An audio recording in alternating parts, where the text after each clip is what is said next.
Oke, kita lanjutkan ya. Sekarang kita masuk materi tentang akuntansi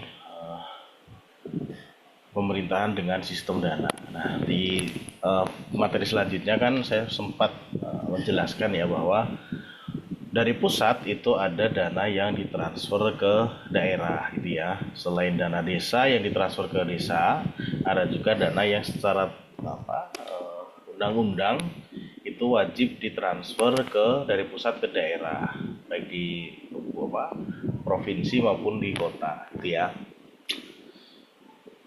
Namanya biasanya disebut sebagai dana perimbangan. Nah, apa itu gitu ya, atau apa dasar hukumnya? Tadi saya bilang bahwa ada amanah undang-undang ya, bahwa ada beberapa bagian dari APBN yang harus ditransfer dari pusat untuk diberikan kepada daerah. Nah, apa undang-undangnya? Itu ada di pertama ada Undang-Undang Nomor 32 Tahun 2004 tentang pemerintahan daerah ya, tahun 2004 ya. Ini berlaku ketika otonomi daerah ya. Lalu ada Undang-Undang Nomor 33 Tahun 2004 tentang perimbangan keuangan antara pemerintah pusat dan pemerintah daerah ya. Jadi ada yang namanya perimbangan keuangan. Lalu ada Undang-Undang Nomor 17 Tahun 2003 tentang keuangan daerah. Selain itu juga ada Undang-Undang Nomor 1 tentang perbendaharaan negara ya. Jadi itu dasar hukum daripada dana perimbangan dari pusat ke daerah. Nah, secara pengertian ya, keuangan daerah adalah semua hak dan kewajiban daerah yang dapat dinilai dengan uang dan segala sesuatu berupa uang dan barang yang dapat dijadikan milik daerah yang berhubungan dengan pelaksanaan hak dan kewajiban tersebut. Ini termaktub dalam pasal 156 ayat 1 Undang-Undang Nomor 32 Tahun 2004 ya, tentang pemerintahan daerah tadi. Nah, apa yang menjadi hak daerah gitu ya, itu diatur juga dalam undang-undang tersebut ya. Itu hak menarik pajak daerah. Jadi ada beberapa pajak yang dipungut oleh daerah. Salah satunya adalah pajak kendaraan bermotor ya, itu dipungut oleh daerah atau Pemda. Lalu hak untuk menarik retribusi dan iuran daerah gitu ya. Lalu hak untuk mengadakan pinjaman atau pembiayaan, sama dengan APBN tadi ya. Ketika APBN mengalami defisit, maka dia menutupnya harus dengan mengadakan pembiayaan atau pinjaman. Begitu juga dengan daerah kan gitu ya. Dia juga punya hak untuk mengadakan pinjaman atau pembiayaan. Lalu hak untuk memperoleh dana perimbangan dari pusat gitu ya. Jadi dana yang sumbernya dari APBN yang nanti akan ditransfer ke masing-masing daerah.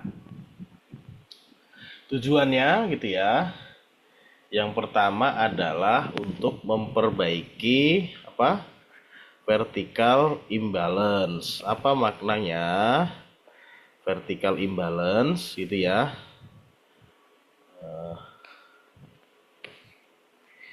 Vertical imbalance. Mungkin teman-teman pernah dengar ya? Sebenarnya dalam akuntansi daerah itu pasti sering dibahas gitu ya, atau sering disebut. Apa sih vertical imbalance itu?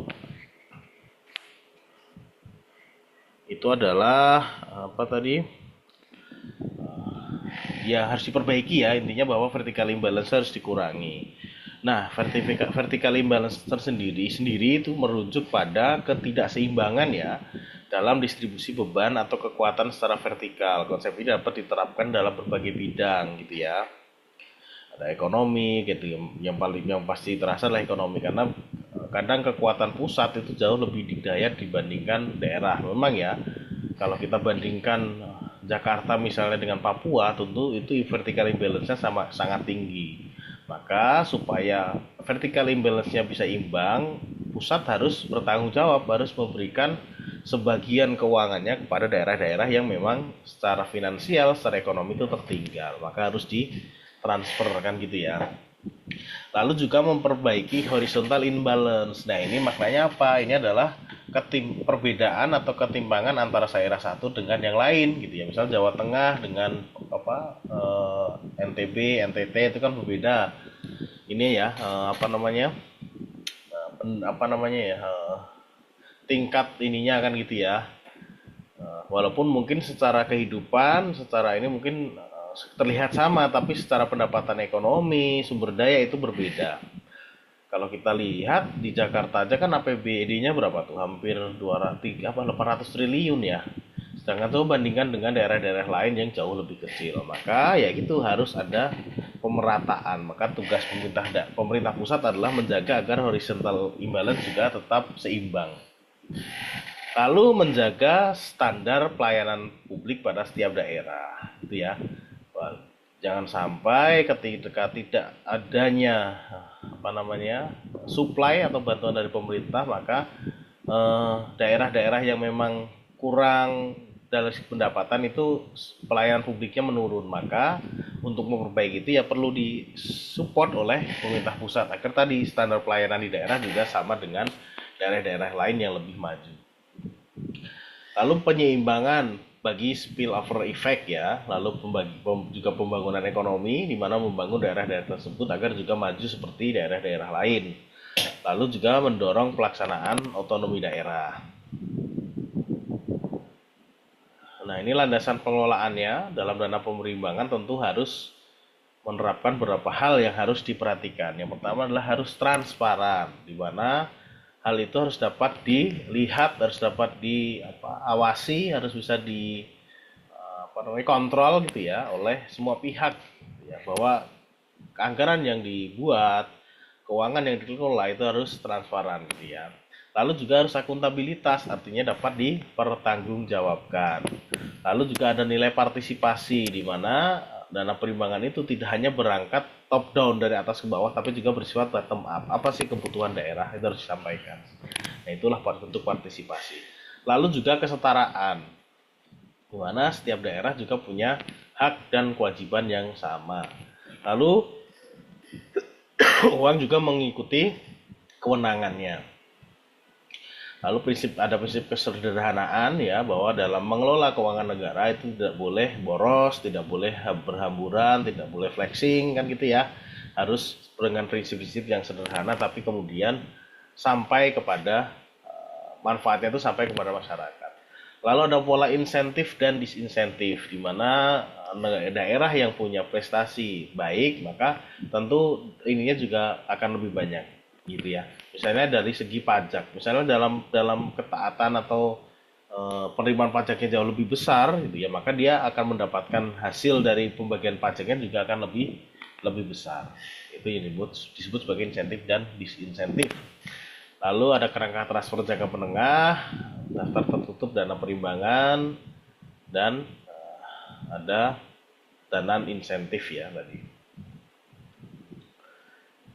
Nah, ini adalah sumber-sumber penerimaan daerah ya. Penerimaan daerah dalam pelaksanaan desentralisasi terdiri atas pendapatan daerah dan pembiayaan ya. Jadi ada pendapatan dan ada pembiayaan. Pembiayaan itu timbul ketika pendapatannya tidak mampu menutup belanja. Nah, pendapatan daerah itu bersumber dari ada 3 ya. Ada pendapatan asli daerah ya, itu dari BUMD, dari pajak yang dipungut daerah, dari retribusi dan lain sebagainya.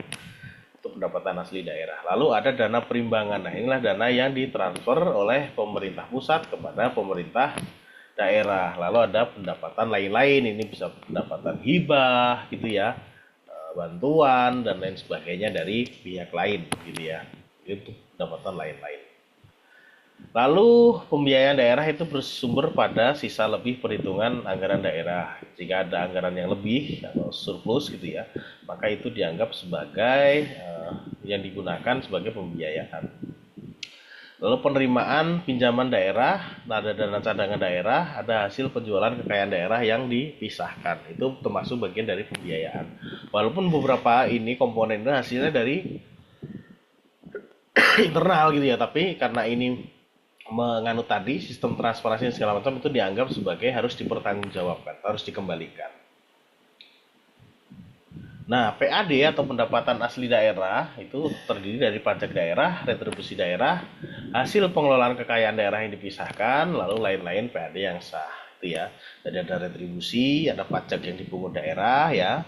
Lalu ada pengelolaan kekayaan, sumber daya alam, tambang, segala macam yang dikelola, itu daerah biasanya ada pembagiannya. Lalu lagi ada lain-lain PAD yang sah. Nah, lain-lain PAD yang sah itu ada hasil penjualan kekayaan daerah yang tidak dipisahkan, ada jasa giro perbankan gitu ya, kan ada menyimpan uang gitu ya.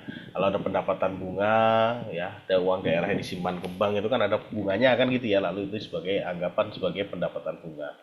Lalu keuntungan selisih nilai tukar rupiah terhadap mata uang asing jika ada transaksi dengan mata uang asing. Lalu ada komisi, potongan, ataupun bentuk lain sebagai akibat dari penjualan atau pengadaan barang dan atau jasa oleh daerah. Nah, ini adalah APBD ya, atau anggaran pendapatan belanja daerah. Ini adalah satu rencana sama seperti APBN. Kalau bedanya APBN yang nyusun negara, ini yang nyusun daerah, baik provinsi maupun kabupaten kota. Ya, rencana keuangan tahunan daerah yang ditetapkan berdasarkan peraturan daerah tentang APBD menurut undang-undang. Jadi dasarnya tentu mengikut pada UU nomor 33 tahun 2004. Walaupun dalam penyusunan APBD tadi nanti itu daerah bisa membuat perdanya kan gitu ya. Perdanya berkaitan dengan APBD tersebut. Fungsinya adalah fungsi otorisasi, di mana masing-masing APBD itu kan sudah didistribusikan sesuai dengan kewenangan dinas-dinas masing-masing gitu ya. Jadi ada fungsi otorisasi di sana. Setiap dinas punya program dan punya kewenangan atas APBD-nya. Lalu fungsi perencanaan, di mana dalam satu periode ke depan apa saja yang mau dilakukan oleh daerah sudah terencana dengan baik dalam atau tertuang dalam APBD tersebut. Lalu fungsi pengawasan, di mana APBD harus diawasi ya oleh baik hanya PPK tapi juga oleh masyarakat yang berada dalam daerah tersebut atau dalam lingkup daerah tersebut. Lalu selanjutnya adalah fungsi distribusi, di mana mendistribusikan anggaran, keuangan dan segala sumber daya tadi kepada bagian-bagian atau yang sudah ditetapkan ya berdasarkan APBD yang sudah dibuat, baik ke dinas atau ke masyarakat dalam bentuk bantuan dan lain sebagainya gitu ya. Oke, selanjutnya ada fungsi stabilitas, di mana APBD itu dibuat untuk agar pengelolaan keuangan itu stabil dan tidak keluar dari apa yang sudah ditetapkan. Bayangkan jika tidak dibuat APBD misalnya, kan orang jadi seenaknya misalnya dinas buat apa saja kan gitu ya. Sementara dalam APBD itu sudah diplot mana yang perlu dibuat, mana yang harus dibuat kan gitu ya. Itu sudah ada ketetapannya. Nah, berkaitan dengan dana perimbangan, itu sumber hukumnya sama ya, dari tadi PU nomor 33 tahun 2004 tentang perimbangan keuangan antara pemerintah pusat dan pemerintah daerah. Lalu ada PP nomor 55 tahun 2005 tentang dana perimbangan. Nah, pengertian daripada dana perimbangan itu sendiri adalah merupakan ya, di mana dana perimbangan itu merupakan pendanaan daerah yang bersumber dari APBN, terdiri atas dana bagi hasil, dana alokasi umum, dana alokasi khusus ya. Ada 3 ya, paling poin yang paling penting ya, yang paling pokok itu ada 3, DBH, DAU dan DAK gitu ya. Nah, dana perimbangan adalah dana yang bersumber dari dana pendapatan APBN yang dialokasikan kepada daerah untuk mendanai kebutuhan daerah dalam rangka pelaksanaan desentralisasi. Tujuannya untuk membantu daerah dalam mendanai kewenangannya, juga bertujuan untuk mengurangi kesenjangan fiskal antara pemerintah pusat dan daerah, tadi ya vertical imbalance, dan antar daerah itu sendiri atau horizontal imbalance. Jadi gini, tidak semua daerah itu bisa membiayai daerahnya melalui PAD, gitu ya, atau pendapatannya saya daerah saja. Coba bayangkan misalnya satu daerah dengan PAD kecil, gitu ya, sementara yang dibiayai kan banyak, gitu ya, ada gaji PNS, gitu ya, macam-macam itu. Kalau ditutup hanya dengan PAD maka tidak akan cukup tuh, maka sampai kapanpun daerah itu nggak akan maju karena habis hanya untuk membayar gaji. Maka perlu ada yang namanya dana perimbangan dari pusat membantu supaya tadi bahwa daerah itu bisa melaksanakan kewenangannya gitu ya dengan tidak mengganggu keuangan ya kan gitu ya, agar tetap berjalan sesuai dengan standar, sesuai dengan yang diinginkan pusat, maka pusat harus menyuplai, harus membantu. Nah, prinsip dari perimbangan adalah perimbangan keuangan antara pemerintah dan pemerintah daerah pusat ya, antara pusat dan daerah merupakan subsistem keuangan negara sebagai konsekuensi pembagian tugas antara pemerintah dan pemerintah daerah. Jadi konsekuensi ya bahwa pemerintah daerah itu mendapatkan amanah gitu ya dari pemerintah pusat untuk mengelola daerahnya. Maka atas dasar itulah kemudian pemerintah pusat wajib membantu atau memberikan kontribusi terhadap pengelolaan tersebut. Nah, pemberian sumber keuangan negara kepada pemerintah daerah dalam rangka pelaksanaan desentralisasi berdasarkan atas penyerahan tugas oleh pemerintah pusat kepada pemerintah daerah dengan memperhatikan stabilitas dan keseimbangan fiskal. Jadi pusat harus tahu nih mana daerah yang PAD-nya besar dan mana yang kecil gitu ya. Itu harus menjadi pertimbangan dalam penyaluran. Perimbangan keuangan antara pemerintah pusat dan daerah merupakan suatu sistem yang menyeluruh dalam rangka pendanaan penyelenggaraan asas desentralisasi, dekonsentrasi dan tugas pembantuan. Nah, ini dana perimbangan ya, ada dana alokasi bagi hasil, dana alokasi umum, dan dana alokasi khusus. Jumlah dana perimbangan ditetapkan setiap tahun anggaran dalam APBN. Jadi setiap tahun itu ditetapkan berapa dana perimbangan yang akan ditransfer ke daerah. Total baru nanti dibagi menurut presentasi dan perhitungannya. Lalu dana bagi hasil dari penerimaan PBB dan PPATB dibagi antara daerah provinsi, daerah kabupaten, dan kota. Jadi PBB itu kan dipungut oleh negara. PPATB juga dipungut oleh negara. Lalu kan dipungutnya kan dari masyarakat yang ada di daerah tertentu, maka hasil pungutan itu nanti dibagi di atas 3 ya. Pemerintah pusat dapat, pemerintah provinsi dapat, dan daerah kota juga dapat, kabupaten kota juga dapat. Nah, kita mulai di dana bagi hasil. Nah, dana bagi hasil adalah dana yang bersumber dari pendapatan APBN yang dialokasikan kepada pemerintah, kepada daerah, berdasarkan angka presentasi untuk mendanai kebutuhan daerah dalam rangka pelaksanaan desentralisasi. Apa maksudnya? Nah, dana bagi hasil ini bersumber dari pajak dan sumber daya alam. Kan itu ya, ada pajak yang dipungut di daerah itu kan kayak PBB itu kan ada di pajak bumi dan bangunan ada di satu wilayah kan, ada di satu kabupaten tertentu atau provinsi tertentu yang itu dipungut oleh pusat. Maka ya pusat sebagai pemungut ya harus memberikan atau membagi hasil pungutan pajaknya kepada daerah-daerah tersebut yang diambil pajaknya kan gitu ya. Termasuk juga sumber daya alam. Misalnya satu daerah menghasilkan nikel, itu dikelola misalnya pemerintah pusat. Maka ketika nikel itu menghasilkan gitu ya, maka ya harus dibagi karena daerah kan sudah kena getahnya nih gitu ya.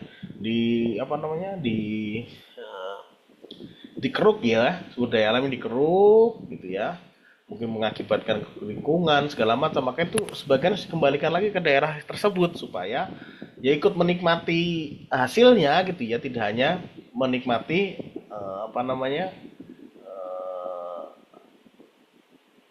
efek lingkungannya saja, tapi juga menikmati hasil daripada pengelolaannya sumber daya alam itu. Lalu dana bagi hasil yang bersumber dari pajak tadi ya, dana bagi hasil yang bersumber dari sumber daya alam.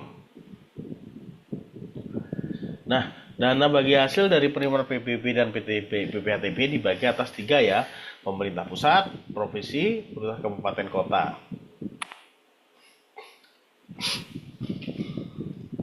Dana bagi hasil dari penerimaan PBB sebesar 90%, 10% bagian dari pemerintah. Dari penerimaan PBB dibagikan ke seluruh daerah kabupaten dan kota didasarkan atas realisasi penerimaan PBB tahun anggaran berjalan. Gitu ya. Jadi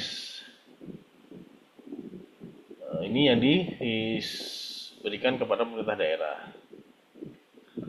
Dan dana bagi hasil penerimaan PTP adalah 80%.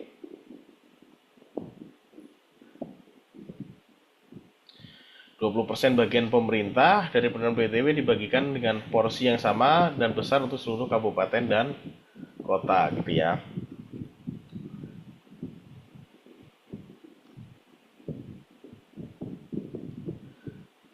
Kemudian penyaluran dana bagi hasil PBB dan PPATB dilakukan sesuai dengan peraturan perundang-undangan. Dana bagi hasil dari penerimaan PPA pasal 25, 29 dalam negeri dan PPA bagian yang merupakan bagian daerah adalah sebesar 20%. Nanti saya kirimkan ini cara perhitungannya ya. Berapa persen untuk daerah, berapa persen untuk pemerintah.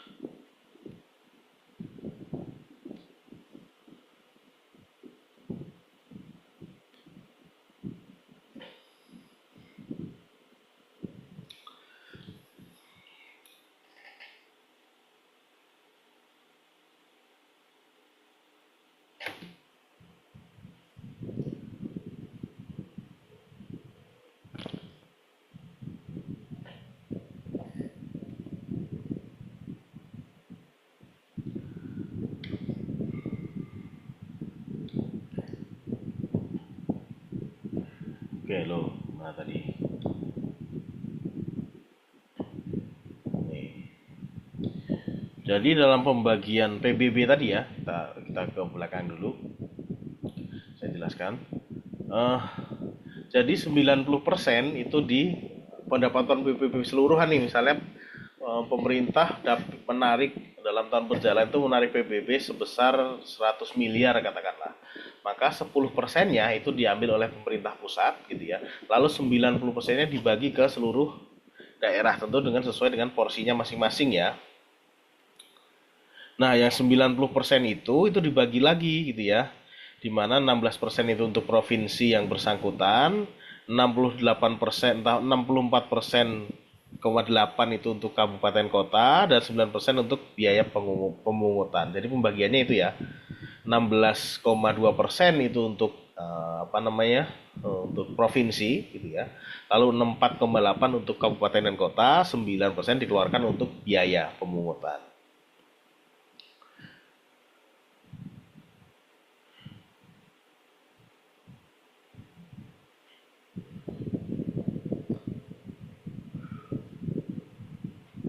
Gitu ya. Lalu banyak ya, nanti saya ini untuk perhitungan ini saya kirim karena banyak sekali nih. Nanti saya akan kopikan ke teman-teman, nanti saya akan kirimkan. Ini juga sama ya, bahwa presentasi terbesar itu dibagikan kembali ke daerah dalam bentuk dana bagi hasil.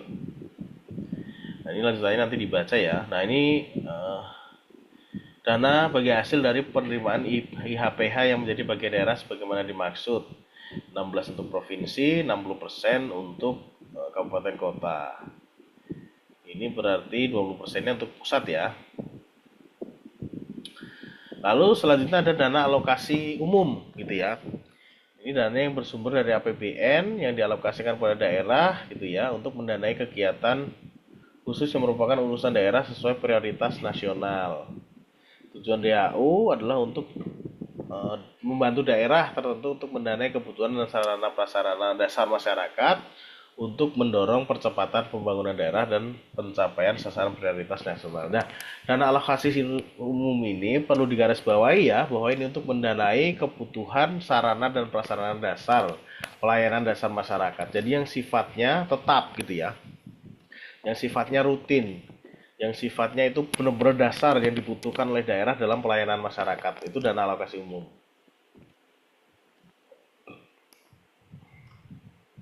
Nah, jumlah DAU itu ditetapkan sekurang-kurangnya 26% dari jumlah pendapatan dalam negeri neto yang ditetapkan dalam APBN. Jadi di luar pembiayaan ya.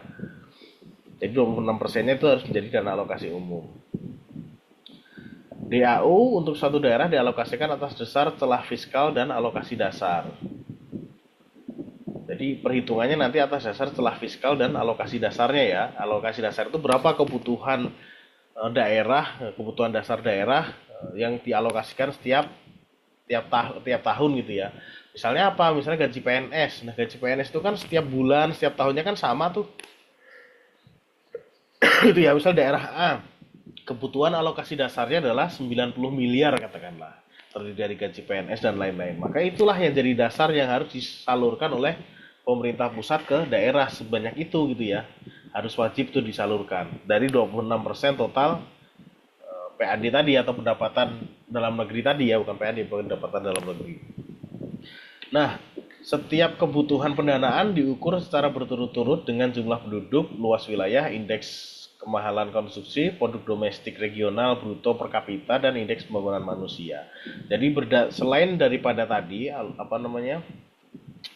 dasar yang PNS tadi segala macam, itu juga diukur dari kebutuhan pendanaannya, diukur dari luas wilayahnya berapa, jumlah penduduk. Tentu dengan semakin jumlah wilayah semakin besar, jumlah penduduknya juga besar gitu ya, maka itu akan berbeda, akan mempengaruhi nanti berapa DAU yang akan diberikan oleh pemerintah pusat kepada pemerintah daerah. Lalu proporsi dan alokasi umum antara daerah, provinsi, dan kabupaten kota ditetapkan berdasarkan imbangan kewenangan antara provinsi dan kabupaten kota. Nah, pemerintah merumuskan formula perhitungan DAU dengan memperhatikan pertimbangan dewan yang bertugas memberi saran pertimbangan terhadap kebijakan otonomi daerah. Nah, jadi hasil perhitungannya ditetapkan dengan keputusan presiden ya. Jadi harus ada kepres yang menjadi dasar hukumnya. Penyaluran DAU dilaksanakan setiap bulan masing-masing sebesar 1/12 dari DAU daerah yang bersangkutan. Jadi anggaran DAU dalam 1 tahun itu ditransfer ke daerah setiap bulan dengan jumlah yang sama besar gitu ya, selama 1 tahun. Nah, ini formulasi DAU ya.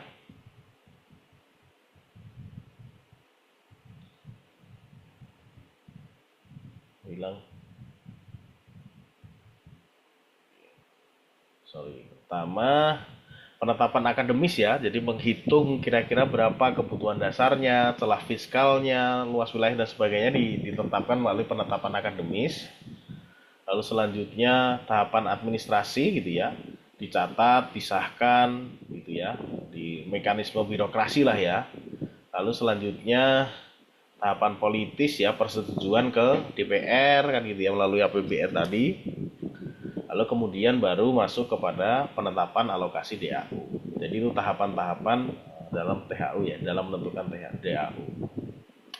Nah, ini adalah formulasi DAU ya, di mana DAU sama dengan alokasi dasar, tadi ya kebutuhan dasar berapa, dan celah fiskal.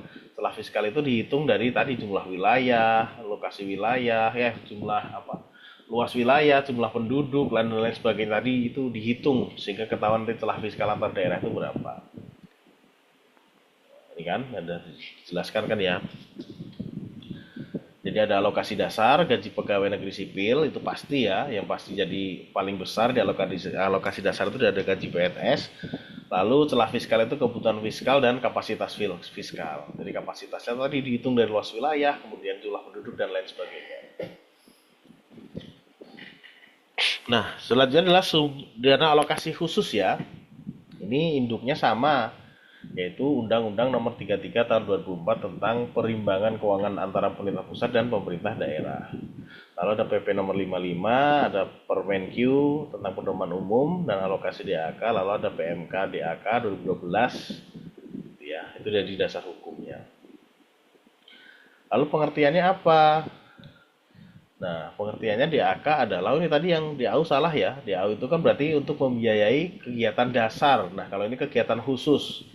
Kalau DAU dasar gitu ya, berdasarkan tadi ya alokasi dasarnya berapa, total gaji PNS berapa, ditambah dengan celah fiskal gitu ya, baru ketemu. Nah, ini untuk mendanai, kalau DAK ini untuk mendanai kegiatan-kegiatan khusus. Gitu ya, sesuai dengan prioritas nasional. Misalnya ada proyek apa di daerah? Misalnya di sepanjang Jawa Tengah ada proyek jalan Cipali kan gitu ya, membentang dari Jawa Barat ke Jawa Tengah, maka daerah-daerah yang dilalui itu maka perlu dapat support gitu ya untuk membantu membangun itu gitu ya, untuk menyukseskan pembuatan itu. Misal ada lagi pembuatan waduk kan nggak di daerah kan nggak mungkin dibiayai oleh APBD saja kan gitu ya, maka itu ada dana alokasi khusus yang membantu untuk merealisasikan itu.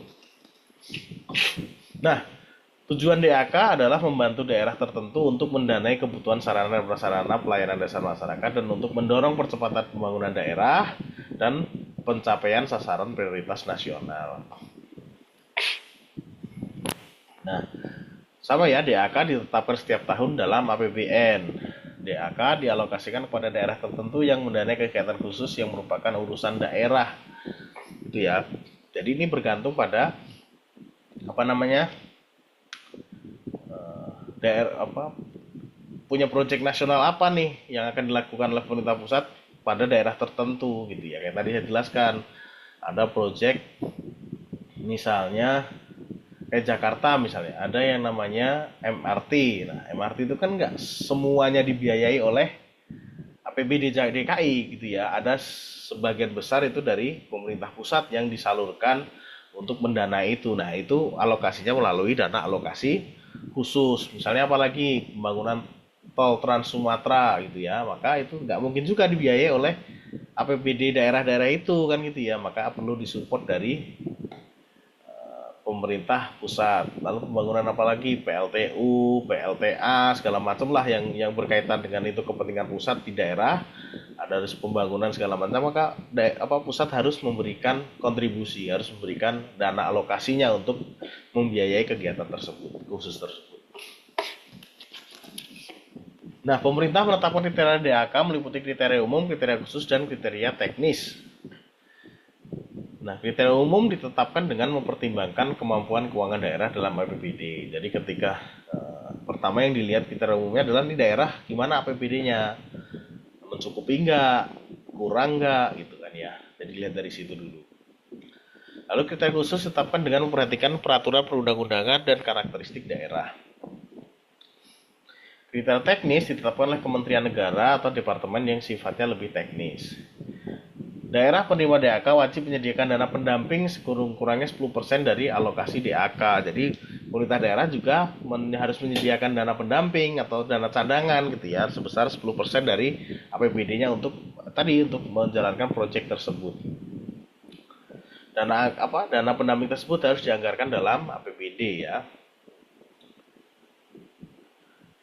Nah, DAK ini karena ini kebijakan khusus, istilahnya alokasi khusus, berbeda dengan DAU. DAU itu kan sebagian besar untuk PNS lah ya, jadi sebenarnya monefnya nggak terlalu rigid karena ya sudah kerikot berapa jumlah dan segala macamnya. Tapi DAK itu perlu ada monef, perlu ada pengawasan, evaluasi, monitoring gitu ya, atau pemantauan dari segi bagaimana teknis terhadap penyelenggaraan kegiatan di daerah yang didanai oleh DAK sesuai nggak dengan kewenangannya masing-masing. Itu ya. Lalu juga Pemerintah Keuangan melakukan pemantauan dan evaluasi pengelolaan keuangan DAK. Ini dipantau tuh karena ini berkaitan dengan tadi tujuan nasional gitu ya, pembangunan nasional yang mau diselenggarakan di daerah. Maka ya harus diawasi karena itu uang pemerintah pusat tuh supaya pembangunan tersebut tetap berjalan dengan baik. Lalu daerah melalui tim koordinasi melakukan evaluasi terhadap manfaat pelaksanaan DAK yang melibatkan pihak terkait setempat. Nah, ini adalah khusus DAK sebesar 185 triliun, ada dana fisik dan non fisik gitu ya. Nah, ini berkaitan dengan tujuan khusus pembangunan di bidang pendidikan nih contohnya nih. Jadi pemerintah menggelontorkan uang DAK sebanyak 185,8 triliun. Jadi ini nggak hanya satu daerah ya, nih berbagai daerah kepentingannya untuk pendidikan. Nah, DAK fisik itu dibagi lagi jadi dua nih, ada DAK fisik dan DAK non fisik. DAK fisik itu 53 triliun untuk meningkatkan peningkatan kualitas SDM, konektivitas daerah, pemulihan ekonomi, pembangunan infrastruktur dan ketahanan pangan gitu ya. Ya untuk membangun infrastruktur, kalau sekolah ya bangun sekolah, jalannya bangun jalan, pemulihan ekonomi ya dengan misalnya kredit kurs segala macam lah gitu ya, yang sifatnya fisik. Nah, ada kemudian DAK non fisik ini lebih banyak nih.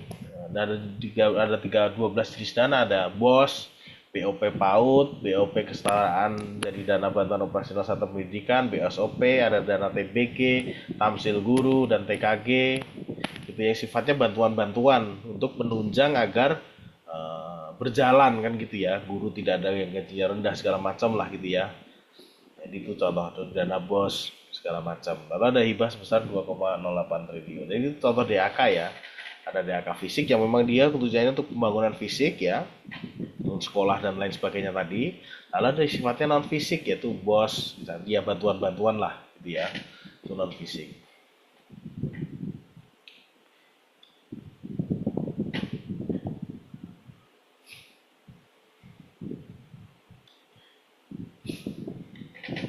Nah, ada dana dekonsentrasi. Ini dana pendanaan dalam rangka dekonsentrasi dilaksanakan setelah adanya perlimpahan wewenang pemerintah melalui Kementerian Negara kepada gubernur sebagai wakil pemerintah daerah. Pendanaan dilakukan disesuaikan dengan wewenang yang dilimpahkan dan dilakukan kegiatan yang bersifat non fisik. Lalu dana dekonsentrasi merupakan bagian anggaran Kementerian Negara yang dialokasikan berdasarkan rencana kerja dan anggaran kementerian lembaga tersebut.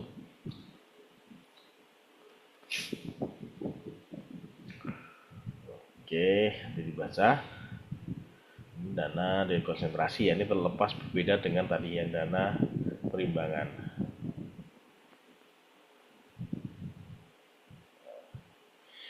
Ini adalah dana alokasi khusus tadi ya, dana alokasi umum ya. Dengan konsep tadi, dengan fiskal, celah fiskal, selisih antara kebutuhan fiskal dan kapasitas fiskal. Kita contoh dana. Ini adalah contoh DAU ya, tahun 2001 sampai dengan 2005. Ini tahun 2006 ke atas. Oke, ini contoh kebutuhan. Nah, kebutuhan fiskal itu tercermin dari beberapa variabel ya. Tadi saya bilang ada jumlah penduduk, luas wilayah, indeks kemahalan, indeks kemiskinan, gitu ya. Lalu kapasitas fiskal ya, itu adalah ada potensi industri, ada PDB, PAD, PDRB, potensi SDA, dana bagi hasil dan lain-lain. Itu yang jadi perhitungan dari kapasitas fiskal.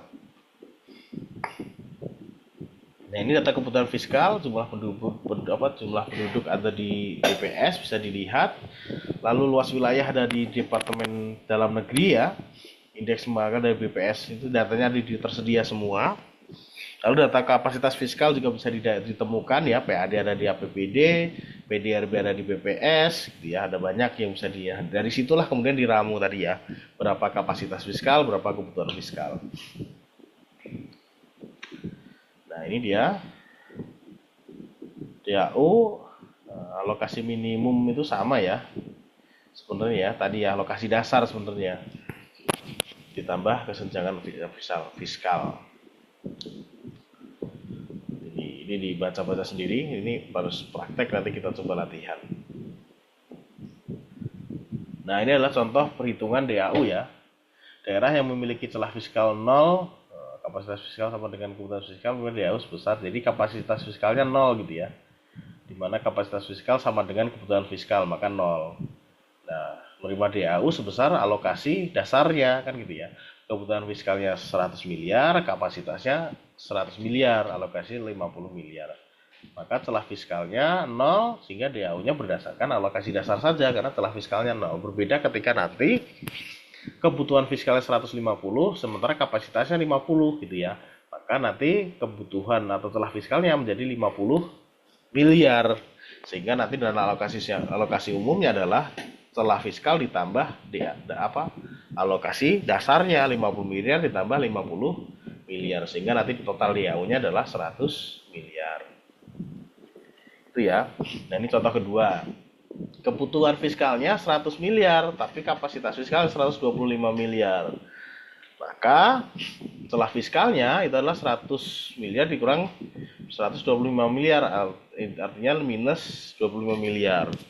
Maka alokasi dasarnya, karena dia punya kapasitas yang lebih, maka nanti yang ditransfer atau DAU-nya adalah alokasi dasar dikurang celah fiskalnya tadi berapa? Oh, ternyata ditambah celah fiskal ya. Karena minus kelebihan, maka dia jadi dikurang. Maka total DAU-nya adalah 25 miliar. Sama juga dengan ini ya, perhitungan DAU ketika kapasitas fiskalnya jauh lebih besar dibandingkan kebutuhannya. Maka tinggal ditambahkan saja nanti alokasi dasar ditambah celah fiskalnya.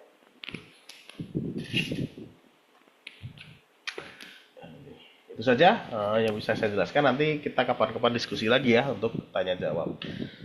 Terima kasih.